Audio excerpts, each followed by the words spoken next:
¿Se escucha, por favor? Sí, doctor. Ya. Entonces, habíamos revisado que hay dos tipos de genes importantes en nuestro organismo: los protooncogenes y los genes supresores. Los son genes que estimulan a la célula e inducen a la célula a proliferación celular a través de la síntesis de una serie de proteínas. Entonces, a través de estas proteínas controlan el crecimiento y la división celular normal.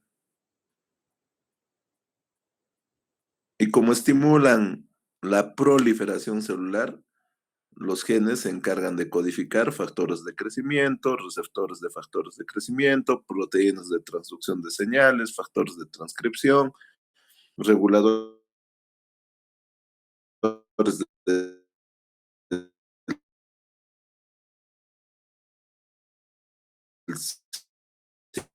ciclo celular y reguladores de la apoptosis. Entonces, sobre estos protones actúan una serie de genes productores de tumores. Y esto se realiza por mutaciones en el DNA que obviamente van a causar una ganancia de función. Entonces, estos oncogenes van a ejercer un efecto positivo sobre la formación tumoral. Es decir, inducen a la célula a proliferación celular a través de una serie de proteínas que tienen esa ganancia en su función o ganancia de función. Por otro lado, tenemos los genes supresores tumorales y uno de los genes supresores tumorales importantes es P53.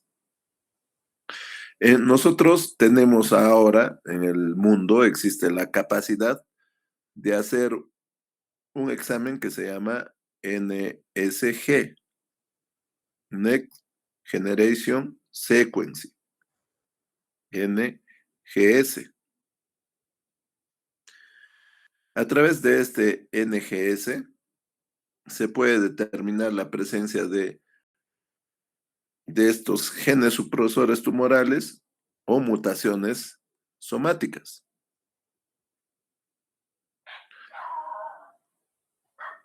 Cuando determinamos la presencia de estos genes supresores tumorales, literalmente nos sale el paciente es portador de una mutación en P53.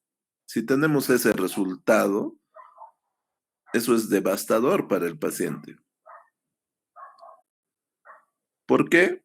Porque son tumores muy agresivos. Si P53, que es el gen supresor tumoral por excelencia, está mutado, entonces la actividad proliferativa de esas células tumorales es muy agresiva. Y no hay un tratamiento que pueda sostenerse en respuesta a lo largo del tiempo. Entonces, los genes supresores tumorales tienen un efecto negativo sobre su función es reprimir el crecimiento tumoral, pero si esta función está alterada, no van a reprimir nada, no van a inhibir el crecimiento originado por los oncogenes, no lo reprimen. Y quedan a libre. Entonces, fíjense, acá tenemos el tipo de proteína, por supuesto, el protooncogen, el mecanismo de activación, en dónde está localizado y la enfermedad que produce, ¿no? Por ejemplo, acá se trata de factores de crecimiento. Factor de crecimiento derivado de las plaquetas. Hay un gen normal que es el CIS. A través de un mecanismo de activación puede estar sobreexpresado ¿Y en dónde lo podemos encontrar? En fibrosarcomas o en gliomas. Recuerden que este protoncogen normal, con el tiempo, puede adquirir a través de mutaciones en su ADN estos mecanismos de activación. Por ejemplo, este receptor de factores de crecimiento érbico, el ERBB2, es el protoncogen normal, pero cuando este tiene una mutación somática por cualquier carcinógeno que ustedes, que se les ocurra, el mecanismo de activación es amplificación. ¿Dónde está localizado? En la membrana plasmática. O sea, en mi membrana plasmática, imagínense, ustedes están en vuestra habitación y la puerta sería este ERBB2, este receptor que está localizado en la membrana plasmática. Por alguna razón, adquiere una mutación ese gen, sintetizar proteínas con esta capacidad de amplificación. O sea, en lugar de tener una puerta de ingreso, voy a tener 100 puertas de mi cuarto. Producto de este mecanismo de activación. Entonces, las señales que llegan a la superficie celular tienen 100 posibilidades de ingreso al interior de la célula, hacia el núcleo. ¿Y en qué patología se ha encontrado este oncogen? Cáncer de mama, cáncer de ovario, estómago y pulmón. Lo que ustedes tienen que tener claro, el protooncogen es un gen normal. Es un gen normal que se encuentra en las células. Lo alterado es el oncogen. ¿Y cómo se genera ese oncogen? A través de alteraciones somáticas en estos protoncogenes, que van a adquirir una serie de ventajas. O el ERBB1, que también está sobreexpresado en la membrana plasmática y se ve en el carcinoma de pulmón de células escamosas, o la mutación de RAS, que es un protoncogen. Hay una mutación puntual en RAS que se encuentra en el citoplasma y eso puede generar cáncer de pulmón, colon, tiroides,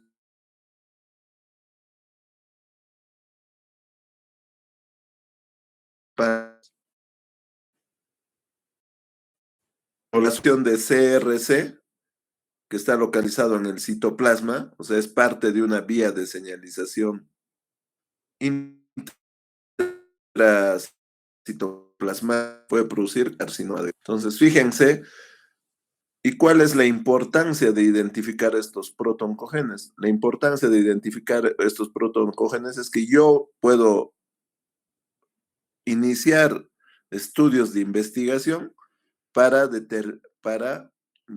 para descubrir moléculas que traten de inhibir estos mecanismos de activación de estos protoncogenes. Dentro de las alteraciones genéticas más frecuentes, el DNA de nuestro organismo está sometido constantemente a agentes nocivos, conocidos como carcinógenos, que tienen alteraciones en esa secuencia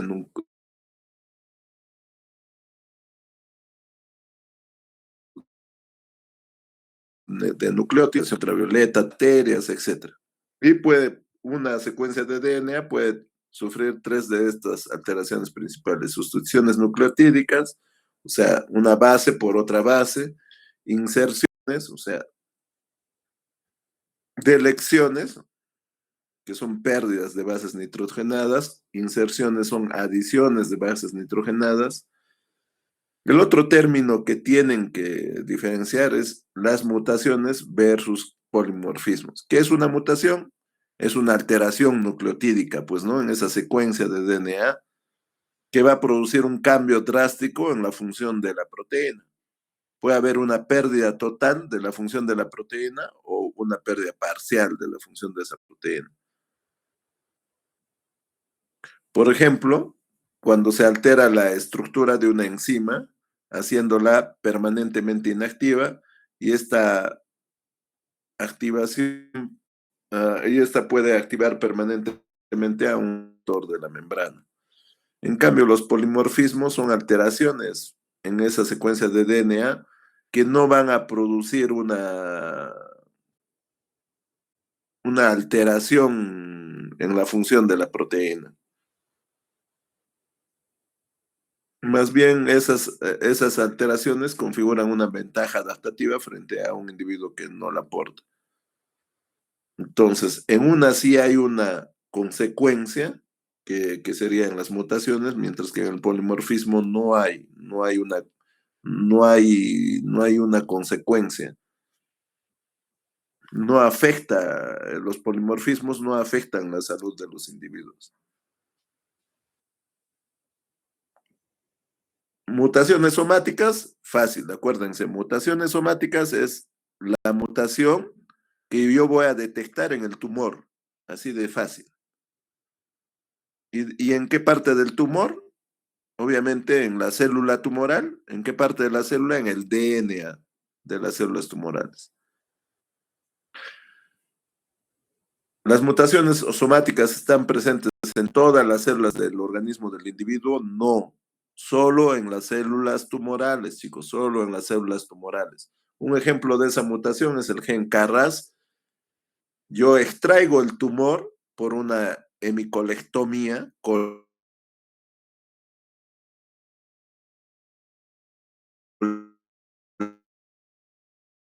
colectometría, y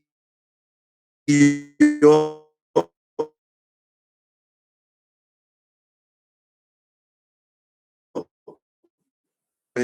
anatomatólogo, y yo puedo detectar a través de técnicas moleculares, puedo detectar la presencia del gen KRAS, de la mutación del gen KRAS en esas células tumorales. ¿Y para qué me importa determinar si hay o no hay la presencia de esa mutación de ese gen KRAS, por ejemplo, en cáncer de colon?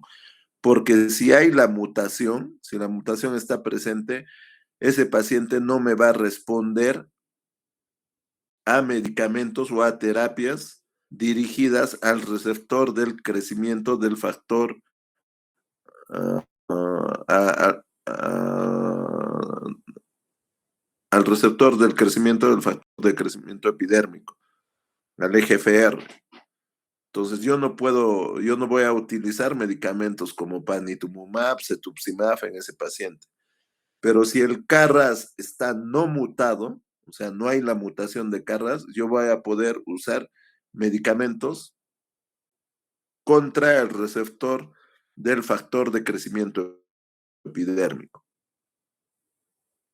Entonces, ¿qué necesito para determinar la presencia de esa mutación somática? Necesito una muestra tumoral, y a través de esa muestra tumoral yo voy a extraer el ADN tumoral. ¿Está claro, chicos? ¿Se entiende? La mutación somática la voy a encontrar en el tumor, en las células tumorales, en el ADN de las células tumorales. No hay mutaciones somáticas en el resto del organismo del individuo, solo en las células tumorales. ¿Está claro? Sí, doctor. Sí, doctor. En cambio, las mutaciones de la línea germinal, las mutaciones de la línea germinal son las mutaciones con las que yo estoy naciendo, producto de que esa mutación se me ha heredado a través de una proporción mendeliana de mis progenitores. Será dominante recesivo, una, será una mutación autosómica dominante, o autosómica recesiva, pero esa mutación sí va a estar presente en todas mis células. Ejemplos de esas mutaciones: RET, PTEN, APC, BRCA1, BRCA2. El BRCA1 y el BRCA2 sobre todo son mutaciones que me van a predisponer a cáncer de mama, cáncer de ovario.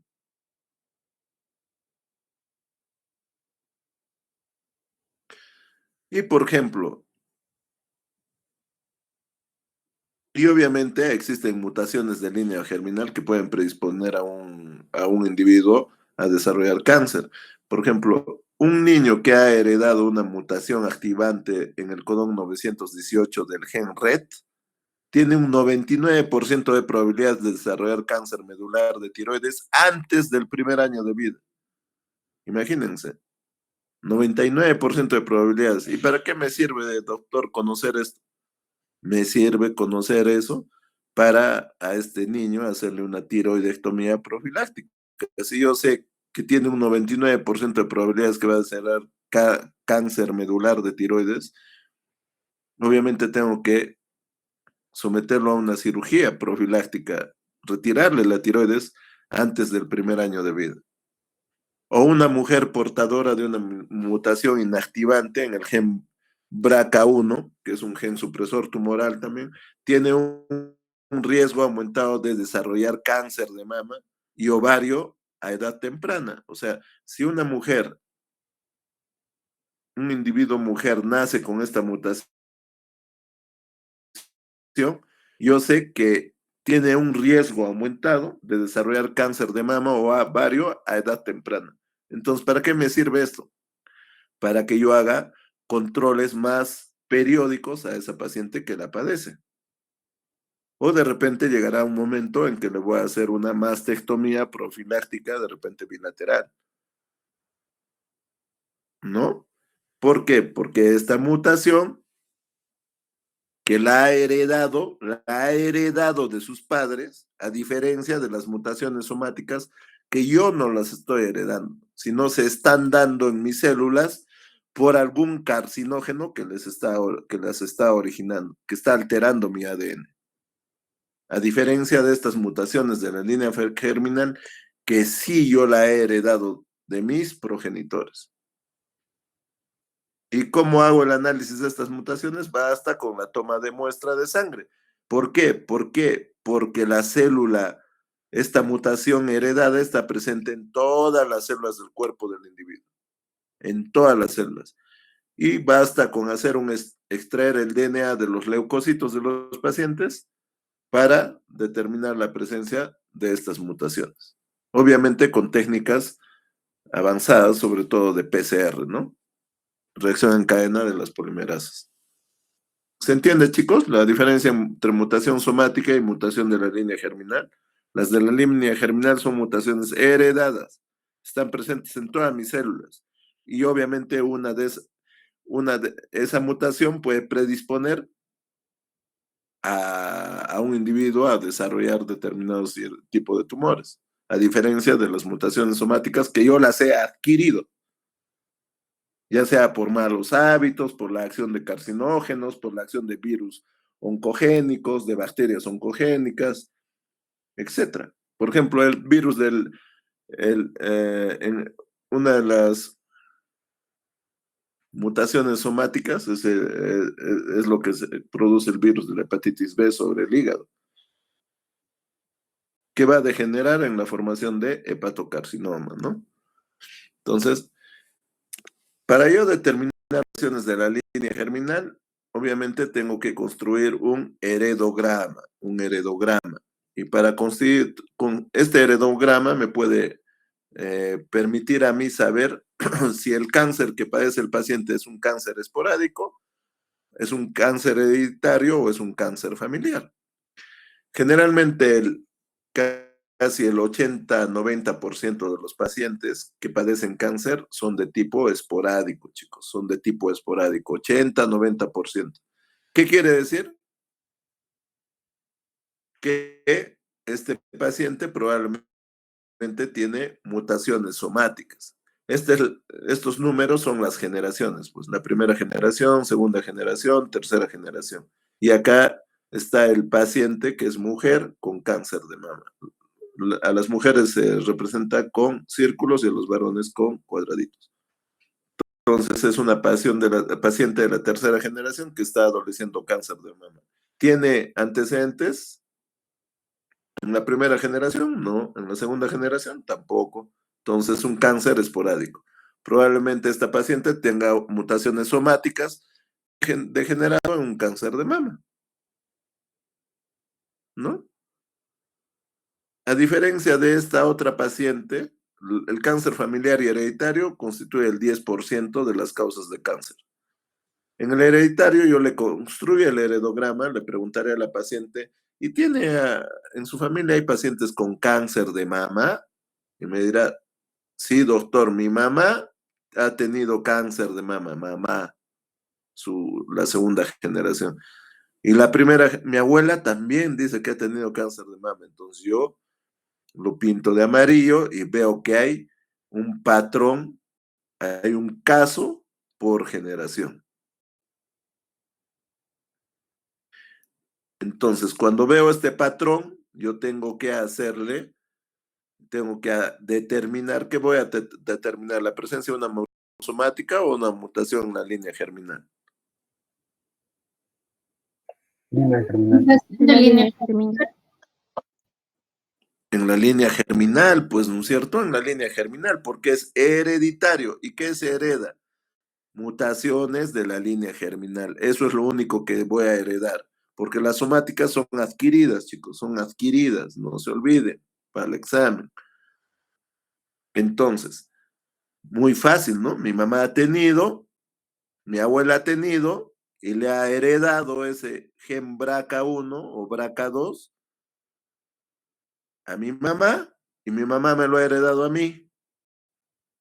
Entonces, si yo ya tengo esta información, obviamente si el paciente tiene descendencia, en su descendencia tendrá que hacer controles periódicos, puede tener que hacer controles periódicos más exhaustivos e incluso terminar en una mastectomía profiláctica. Entonces, ¿qué tipo de gen podría estar involucrado de repente en esta línea? El BRCA1, BRCA2, ¿no? Ahora, el cáncer familiar es cuando yo le pregunto, este es el caso índice, este es el caso en estudio, y yo le estoy haciendo la anamnesis. En otros países hay consultorios de consejería genética, se llama.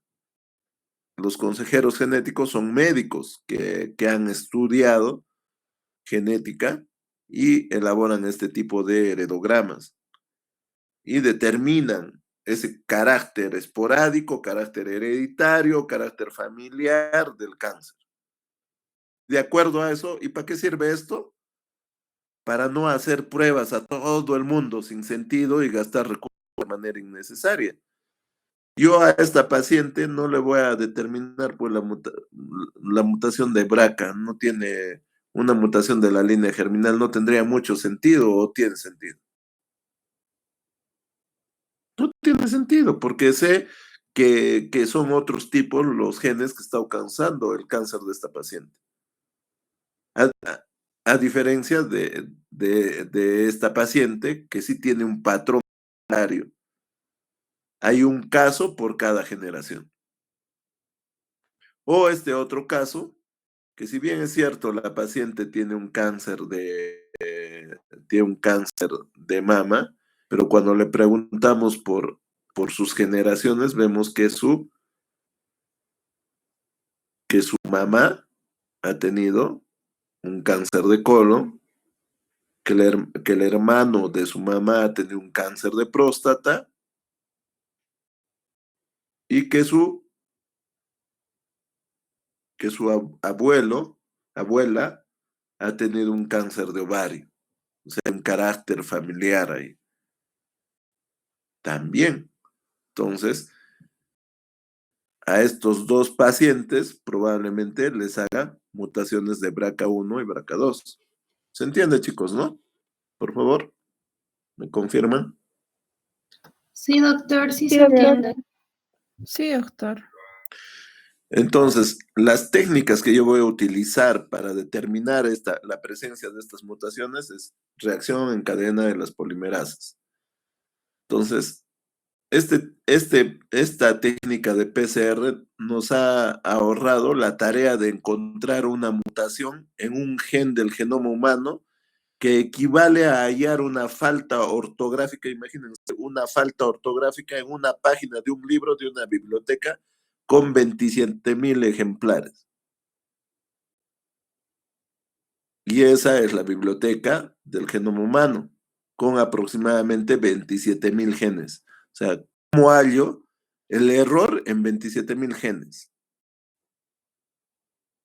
Y eso se ha logrado gracias al PCR, a estas técnicas de reacción en cadena de polimerasas. Incluso ahora hay PCR en tiempo real. Entonces, ustedes saben que el estudio del genoma humano,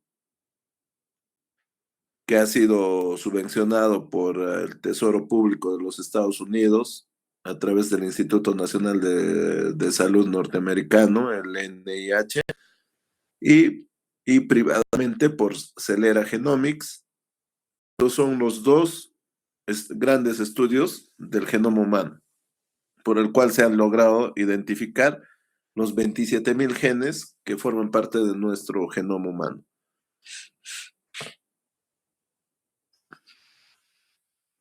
Esta técnica de PCR todavía data de 1983 y su propósito es amplificar un fragmento de ADN en particular, pues, hacerlo visible, ese error.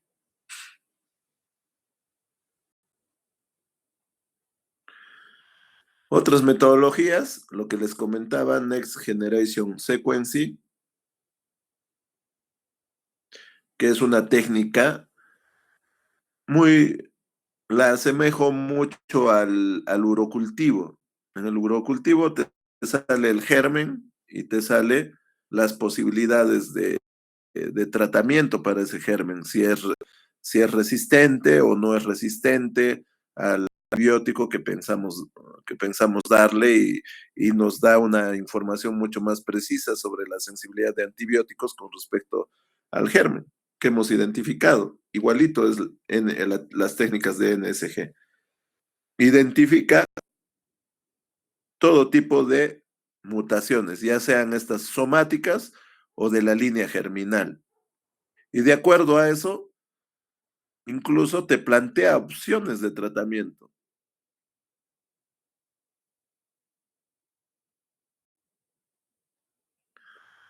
Entonces, es increíble el avance de la medicina.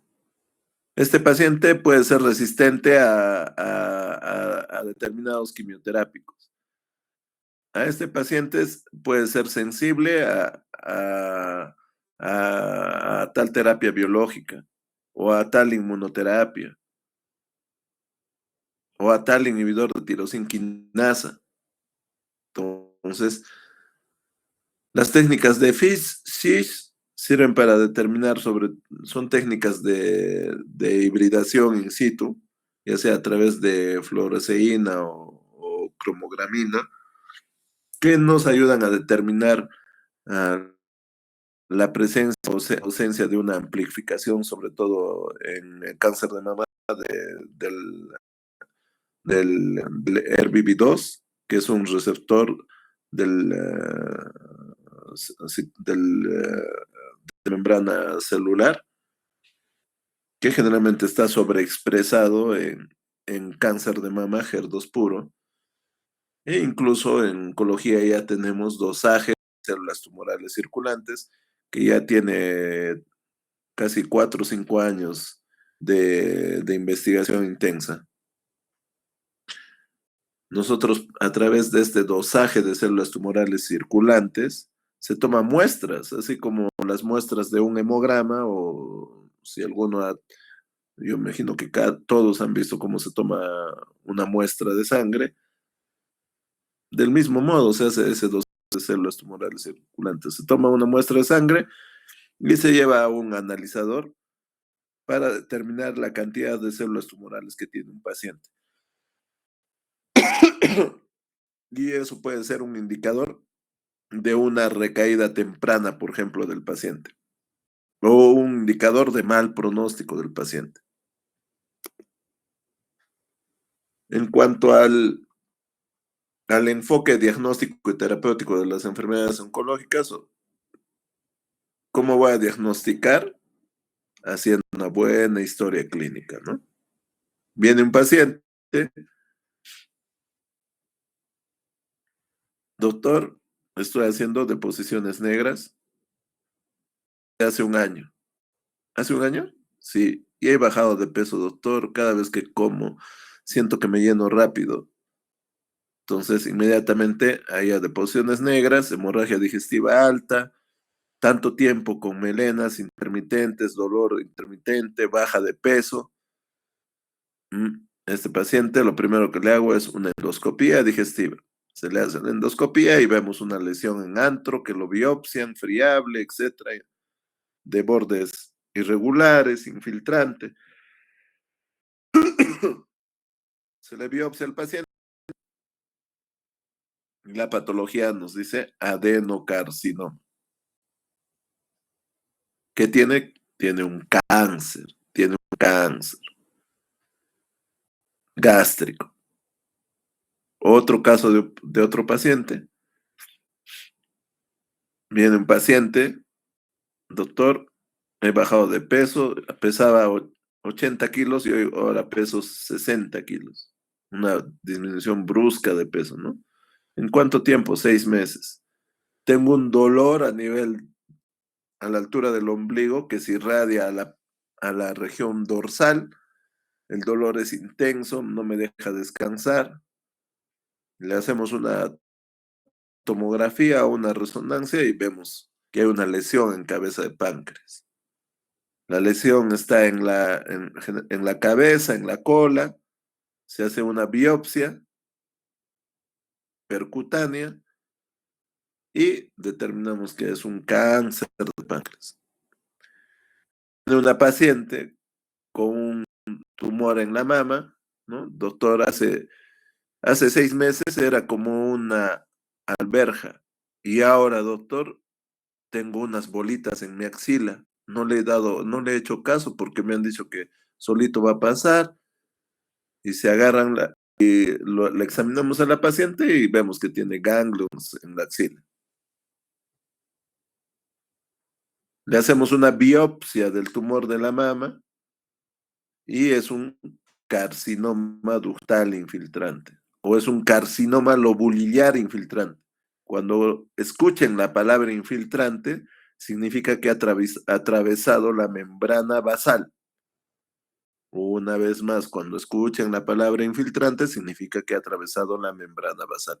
Entonces, en conclusión, de todos estos casos, voy a concluir que la biopsia es el gold estándar para el diagnóstico de un cáncer, chicos. La biopsia es el gold estándar. Ni la tomografía, ni la resonancia, ni el PET-CT, nada me va a diagnosticar cáncer. ¿En qué caso, doctor, puedo prescindir de la biopsia? No va a ser importante la biopsia en los hepatocarcinomas. Tengo un paciente joven, 25 años, viene histérico, con distensión abdominal, dolor en hipocondrio derecho.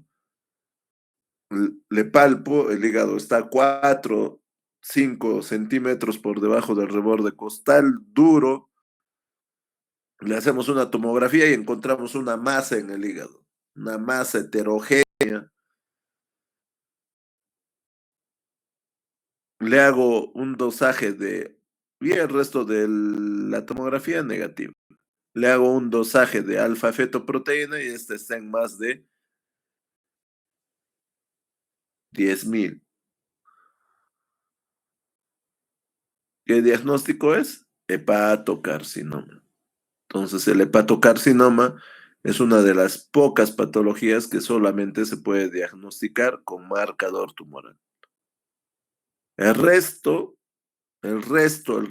cáncer de tiroides, páncreas, pulmón, riñón, hígado, vejiga, todo lo que quieran es con biopsia.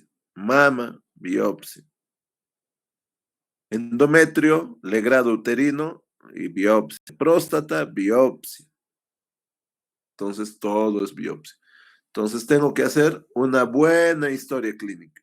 Preguntar bien a mi paciente el tiempo de la enfermedad, cómo han evolucionado los síntomas y hacer un buen examen físico. Pues el examen físico ordenado, empezando por la cabeza, terminando en los pies. Me voy a tomar un examen ordenado, al mismo tiempo escrupuloso, no me debe tomar más de 15 minutos.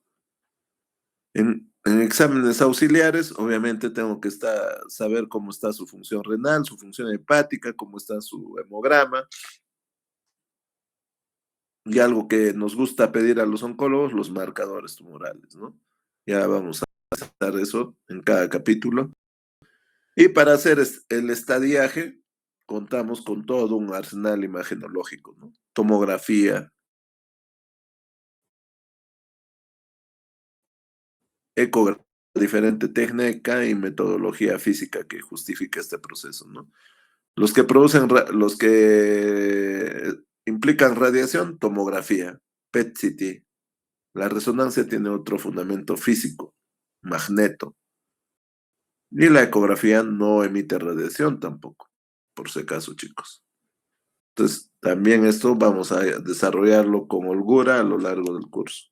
Fíjense, nosotros, una vez que hemos hecho un barrido tomográfico con PET-CT o resonancia, vamos a ubicar en si esa lesión solo está en el estómago, en el caso de ese paciente con hemorragia digestiva alta, solo está en el páncreas o está comprometiendo otros órganos, en el caso del paciente con cáncer de páncreas, solo está en la mama o en la axila, o ya está en el pulmón y los huesos, en el caso de la paciente con cáncer de mama.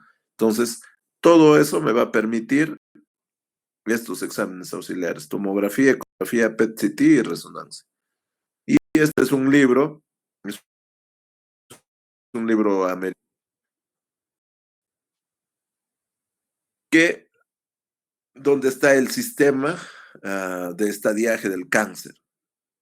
Y es todo un libro donde que está por patología descrita las tablas de estadiaje, de acuerdo a los hallazgos tomográficos o ecoendoscópicos, etcétera. O por PET-CT, por ejemplo. Este paciente tiene un cáncer de páncreas y el estadiaje se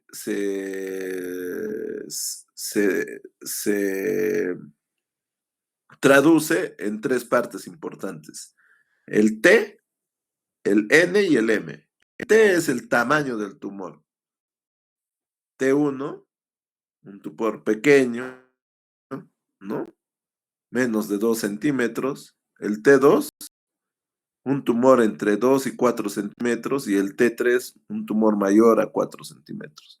El T4 es un tumor que ya está prometiendo incluso vasos sanguíneos, ¿no? Entonces, T, tamaño del tumor, tiene que ver con el tamaño del tumor. N, tiene que ver con la presencia o ausencia de ganglios linfáticos comprometidos por este cáncer. Porque ustedes deben de saber que siempre hay un drenaje linfático y hay un drenaje vascular, pues, ¿no? Entonces, muchas veces la primera línea afectada son los ganglios adyacentes al tumor.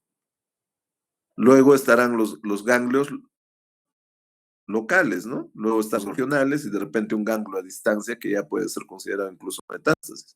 Entonces, T es tumor, N es compromiso ganglionar y M se pone M1 cuando hay metástasis, pues a distancia, en un órgano a distancia. En este caso, si es páncreas, el órgano por vecindad más cercano va a ser hígado. Entonces, si hay lesiones en el hígado, entonces quiere decir que ese paciente tiene metástasis a distancia. O si hay lesiones en el pulmón, también es un M, es un paciente con metástasis a distancia. Entonces, ¿está claro? Entonces, la tomografía, la resonancia, el PET-CT me va a ayudar a esclarecer este TNM e incluso la cirugía, porque de repente a este paciente les hacen una Whipple, le extraen todo el páncreas, le extraen cadenas ganglionares y la patóloga me va a decir, es un tumor de tanto por tanto, o es un tumor que está comprometiendo tales vasos, o es un tumor, hemos examinado 50 ganglios, de esos 50 ganglios, 20 están comprometidos por el cáncer. Entonces ya me está dando una idea de qué N es. N0, N1, de repente hasta 3 ganglios regionales, N2, más de 4 ganglios regionales, etc. Pero quiero que quede claro qué significa T, tamaño del tumor, N, ganglios comprometidos. Si es N0, significa que no hay ningún ganglio comprometido, pues, ¿no? N1 hasta 3, N2, como les digo, más de 4 ganglios. Y el tamaño es de acuerdo al tamaño. ¿Y dónde está especificado cuando es T1, T2, T3, N1, N0, etcétera? M0, M1, en este librito de estadiaje. Y finalmente el tratamiento. El tratamiento para el cáncer tiene 5 pilares, incluso 6 pilares fundamentales, que me olvidé uno importante, pero de estos 6 pilares fundamentales, el más importante, chicos, es la cirugía. Lo que cura a un paciente con cáncer es la cirugía. No cura la quimioterapia, no cura la radioterapia, excepto en algunos tumores, la quimioterapia. Linfomas, tumores de células germinales, puede curar la quimioterapia. La radioterapia no cura, chicos, no cura. La quimioterapia, lo que cura, lo único que cura es la cirugía, chicos. Métanselo eso. Si un paciente con cáncer no se puede operar, las chances de que el paciente fallezca por cáncer son altas, chicos, son altas. La cirugía es lo curativo. La quimioterapia es un tratamiento sistémico. El arsenal de quimioterapia se ha incrementado a lo largo de los años. Tenemos libros enteros de quimioterapia con diferentes mecanismos de acción a nivel de la célula, obviamente. La radioterapia también son mecanismos adyuvantes a la cirugía o a la quimioterapia.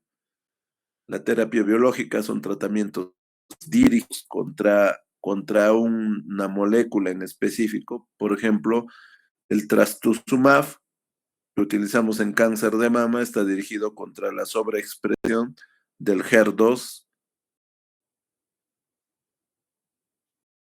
o el bevacizumab, que es otra terapia biológica que está dirigido contra esa proliferación del VEGF, del receptor actúa sobre el receptor del crecimiento del epitelio vascular.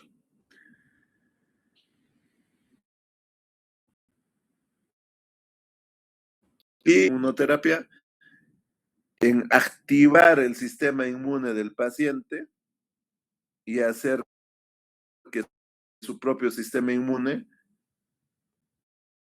destruya a esas células, a esas células malignas. Ejemplos de inmunoterapia: pembrolizumab, atezolizumab. Entonces, que ya lo vamos a revisar con el tiempo. Bueno, chicos, eso ha sido todo por hoy. Más bien delegada, disculpen, me pasé 5 minutos. Por favor, hay que hacer el cronograma de las rotaciones y me avisas, no sé qué días tienen disponibilidad ustedes de acuerdo a sus otras rotaciones, y me avisas con anticipación para ya no perder tiempo, chicos. ¿Hasta ahí tienen alguna